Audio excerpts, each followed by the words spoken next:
باب قول اللہ عز وجل فإذا قضیت الصلاۃ فانتشروا فی الارض وابتغوا من فضل اللہ. باب اللہ تعالیٰ کا فرمانا کہ جب جمعہ کی نماز ہو جائے تو زمین میں پھیل جاؤ اور اللہ کا رزق تلاش کرو. اس سے کیا پتہ چلتا ہے کہ جمعے کے دن نماز کے بعد عبادت کے بعد دنیا کے کام کاج کرنا منع نہیں ہے. حدثنا سعید بن ابی مریم قال حدثنا ابو غسان قال حدثني ابو حازم عن سهل بن سعد قال كانت فينا امرأة تجعل على اربعاء في مزرعة لها سلقا.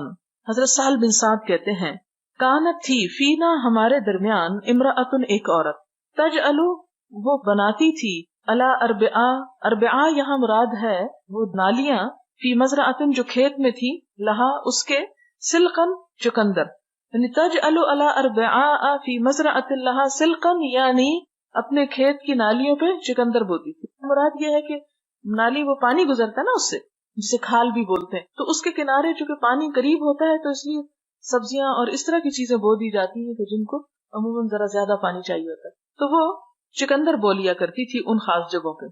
فکانت اذا کان یوم الجمعہ تھی تو پھر جب جمعے کا دن ہوتا تنزع نکالتی اصول جڑیں السلقی چقندر کی فتجعلہ تو رکھتی ان کو فی قدر ہنڈیا میں ثم تجعل پھر ڈال دیتی علیہ اس پر قبضتن ایک مٹھی من شعیر آٹے کی تطحنھا جس کو وہ خود پیستی تھی فتکون تو ہو جاتی اصول السلق چقندر کی جڑیں ارکہ اس کی بوٹیاں یعنی وہ بوٹیوں کی جگہ ہو جاتی.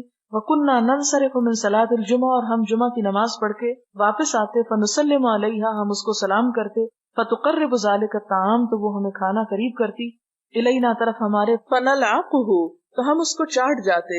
وکننا نتمنا اور ہم تمنا کیا کرتے تھے یوم الجمعۃ لطعامها ذالک جمعے کے دن کی اس کے اس کھانے کی وجہ سے. اس حدیث سے بہت سی باتیں پتہ چلتی ہیں. پہلی بات تو یہ پتہ چلتی ہے کہ عورت کھیت میں کام کر سکتی ہے یعنی کھیتی باڑی اگرچہ اس پہ فرض نہیں لیکن اگر کوئی عورت اپنے گارڈن میں سبزیاں اگاتی ہے یا اپنے کسی ایسے کھیت میں تو اس کو اگانے میں ثواب ہوگا کیونکہ جو بھی شخص اپنے ہاتھ سے کوئی چیز اگاتا ہے اور اس اگانے سے کوئی انسان جانور پرند چرند کوئی چیز بھی کھا جاتی ہے تو وہ اگانے والے کے لیے صدقہ لکھا جاتا ہے. ایک بات تو یہ پتا چلی ہمیں کہ عورت بھی اگا سکتی. دوسری بات یہ ہے کہ عورت کو اپنے ہاتھ کی کمائی سے صدقہ کرنا چاہیے یعنی کچھ ایسے کام بھی کر لینے چاہیے کہ جس سے وہ اس کے اپنے خاص پیسے ہوں اور اس میں سے وہ صدقہ کرے. یعنی وہ یہ بھی تو کر سکتی تھی جو اس کے شوہر کا کھیت ہوتا اس میں سے اٹھا لاتی اور پکا کے دیتی یہ بھی ثواب کا کام تھا. لیکن اس عورت نے کیا چاہا کہ اپنے ہاتھ سے خود محنت کر کے خود کوشش کر کے مال کما کے پھر اس کو خرچ کرے.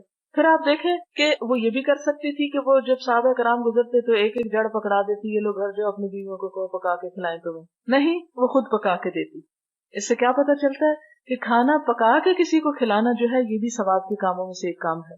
جو عورتیں کھانا پکاتی ہیں وہ کبھی یہ نہ سمجھا کریں کہ وہ حقیر کام کر رہی ہیں کیونکہ ہمارے ہاں عموماً گھر کے کام کرنے سے عورت بری معلوم ہوتی ہے. اگر وہ گھر سے باہر جا کے کوئی کام کرتی ہے تو اس کی زیادہ قدر ہوتی ہے اور جو بیچاریاں گھر میں لگی رہتی ہیں عموماً کہتے ہیں اپنے آپ کو ضائع کر رہی ہیں. تو گھر میں بھی کام کرنا ضائع کرنا نہیں. ہاں اگر صلاحیت زیادہ ہے تو گھر کا کام کر کے کچھ اور بھی کر لینا چاہیے. عورت یہ نہ کہے کہ چونکہ میرے پہ فرض نہیں اس لیے میں نہیں کرتی, نفل نماز کو اس لیے نہ پڑھے کہ فرض نہیں اس لیے میں نفل نہیں پڑھتی. نہیں, جب موقع ملے جس خیر اور بھلائی کے کام کا انسان وہ کر لے. پھر کیا پتا چلتا ہے کہ ایک عورت جو ہے وہ کھانا پکا کے صحابہ کرام کو دے رہی ہے جو ان کی رشتہ دار نہیں ہے, جو ان کی محرم نہیں ہے. یعنی ایک عورت کے ہاتھ کا پکایا ہوا کھانا غیر محرم کھا سکتے ہیں. اسی طرح ایک عورت جو ہے وہ کھانا پکا کے اگر یہ یہاں بیچتی تو بیچ بھی سکتی تھی. مثلا اگر کسی ریسٹورینٹ میں کوئی عورت پکاتی ہے یا اس نے ریسٹورینٹ کھولا ہوا ہے اور وہ پکا کے بزنس کر رہی ہے, دے رہی ہے, دلوا رہی ہے, تو اس کو اجازت ہے. یعنی اسلام اس کام کی اجازت دیتا ہے.